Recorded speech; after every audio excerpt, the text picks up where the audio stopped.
Here's number 30 from section 4.3. In this exercise, the graph of a function y equals s of t of a particle moving along a line is given. So we have the position function. At approximately what time is the particles A, velocity equal to 0, and B, acceleration equals 0? So let's get into it. For part A, we want velocity equal to 0. And remember that velocity is the derivative of position. So in this case, we're looking at s prime. So I'm going to write that down. V is equal to s prime of s, and we want this to be 0. So we want to take a look at the graph and think about the derivative. Think about the slope of a tangent line. When is the slope of a tangent line 0? And that's going to be at all of the points where we have relative extremes. So let's take a look. There seems to be a relative extreme somewhere down here. There's a local minimum. So that's going to be a point. Next, there's another one up here, local max. We can see that a tangent line would be flat, so V would be 0. And another one over here where we have a local minimum. And I think those are the 3 places.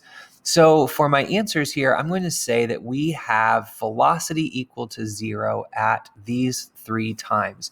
This one appears to be about negative maybe 0.2, so negative 0.2. Over here, I'm looking at, we'll call that 4, t equals 4, and then finally one more, let's call that t equals 12. And we move to part B. Where is the acceleration equal to 0? So acceleration is the derivative of velocity, or the second derivative of position. Let's say that A, the acceleration, is equal to s double prime of t, and we'd like to know where that's 0. So if we think about the function analysis rules that we have so far, we know the second derivative tells us about concavity, and we know concavity may change when the second derivative is 0. We go from positive concavity to negative concavity, or excuse me, positive second derivative to negative second derivative, meaning we switch from concave up to concave down. So really, to answer part B, I'm looking for the points where the concavity of this graph changes. And I think I see several. So it looks to me like this graph begins concave upward, but somewhere around maybe 1.5, the concavity changes to downward. And then we change to concave upward again. And then around this point, we change to concave downward once more. And then somewhere in this area, we change to concave upward. And then around this area, we change to concave downward. So we're approximating here. I think, or I hope, that the places where I've broken the graph apart, you can kind of see the difference in the bending of the graph. This one bends upward. This bends upward.